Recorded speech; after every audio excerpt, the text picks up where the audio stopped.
à tous et à tous, et c'est parti aujourd'hui pour un bilan des produits que j'ai détestés cette année 2012. Je sais qu'il est un peu tard pour le faire, mais mieux vaut tard que jamais. Donc je vais commencer d'abord par les produits beauté, donc make-up, tout ça, tout ça. Alors l'un des premiers produits que j'ai, disons pas détesté, c'est pas vraiment détesté, mais c'est le Nude Magic de L'Oréal. Alors là, tout est un petit peu effacé, mais c'est donc une soi-disant bébé crème, mais qui est une crème teintée, avec, comme vous vous en doutez, c'est un petit côté blanc comme ça, avec des petites graines bleues, et quand on le met sur la peau, ça devient de la couleur de la peau.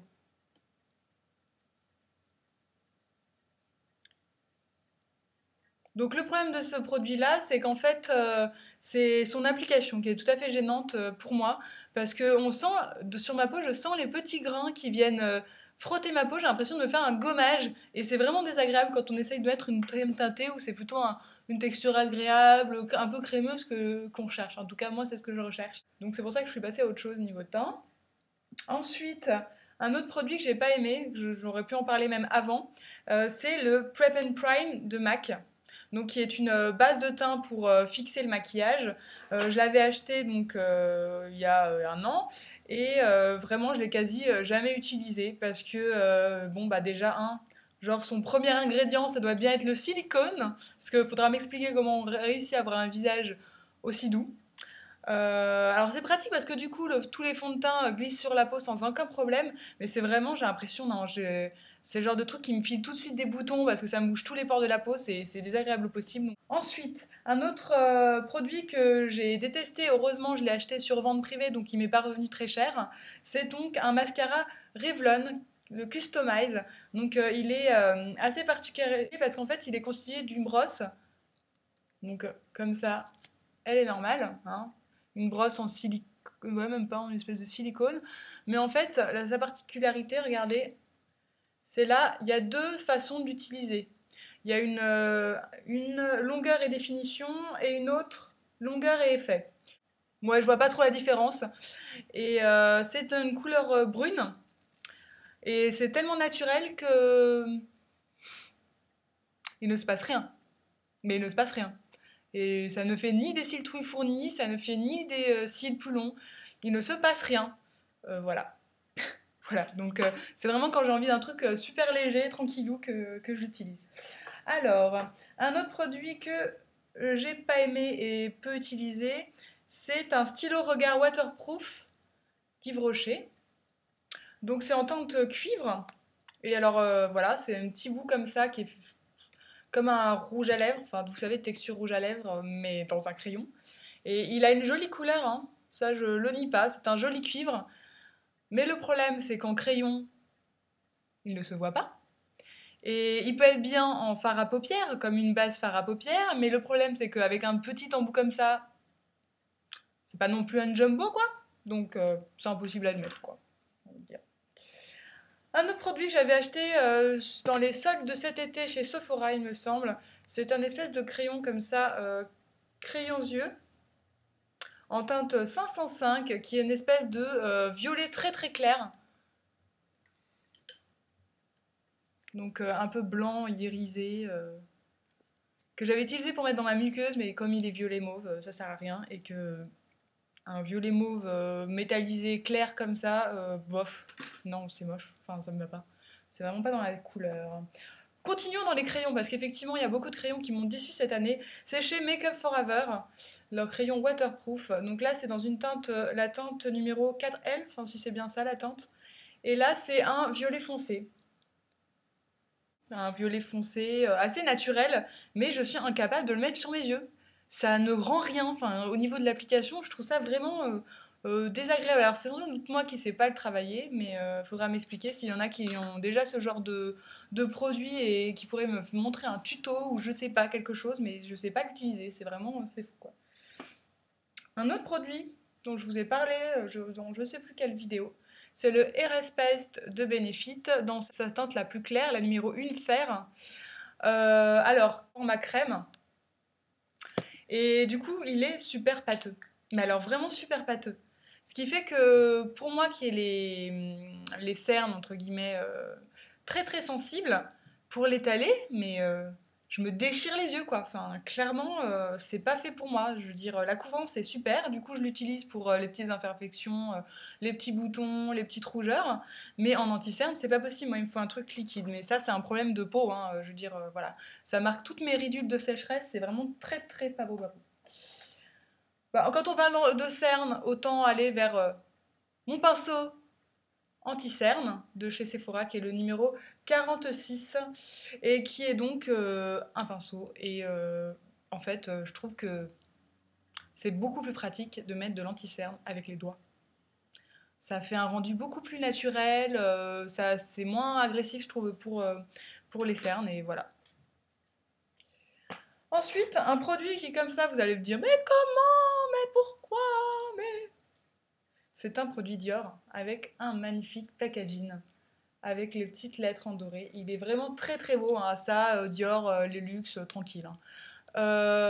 Et c'est un quatuor de fard à paupières. La lumière rend pas grand chose.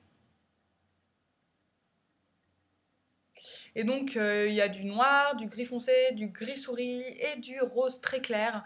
Et mais quelle qualité médiocre, médiocre pour du Dior. Enfin c'est tellement dommage quoi. Je dis regardez, ça c'est le rose clair. Oh, mais c'est poudreux. Mais c'est de la poudre. On se retrouve avec des. Quand on en met, on se retrouve avec de la paillette plein de visage. Là encore, on voit bien que le gris foncé, c'est. Oh, ah, c'est vraiment. Enfin, mais pourquoi? Pourquoi c'est si beau, c'est si cher, c'est. Pour terminer avec le make-up, ce que je rangeais dans le make-up, c'est un vernis au PI, celui-ci, qui a une magnifique couleur, hein, qui s'appelle The One That Got Away, qui est dans la collection Katy Perry. Et je l'ai acheté sur un site japonais ou coréen. Parce qu'ils étaient à 5 $. Alors je me demande si c'est un fake ou un truc comme ça.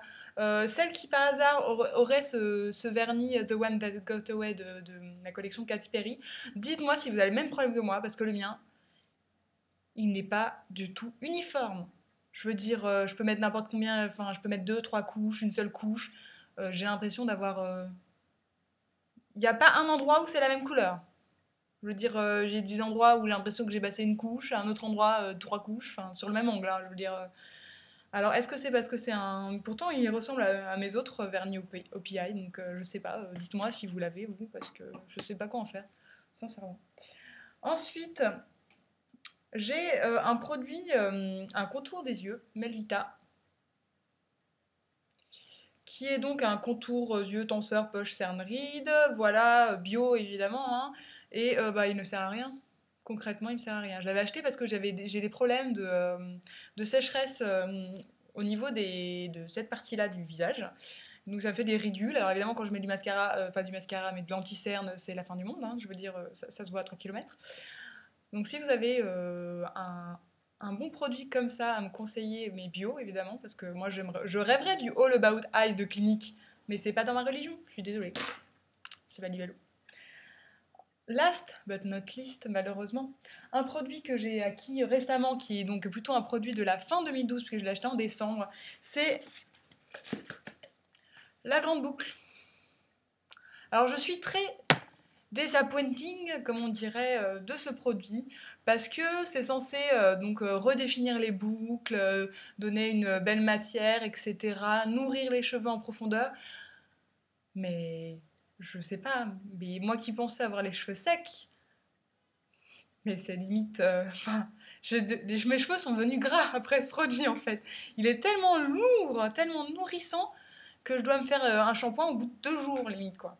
Alors moi qui ne fais que 2 shampoings par semaine pour que c'est ce qui leur convient d'habitude, là il faudrait que je fasse 3 shampoings. Alors j'essaye de. Je prends mon mal à patience. Hein. Je vous raconte pas ma tête à la fin de la semaine. Je vous raconte pas la tête de mes cheveux. Mais ce produit-là, vraiment, il est trop trop nourrissant. Il conviendrait peut-être à des filles qui ont les cheveux crépus, mais moi non, pas du tout.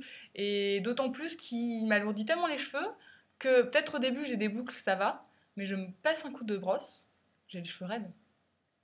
J'ai les cheveux raides. Sur moi, les cheveux raides. Voilà.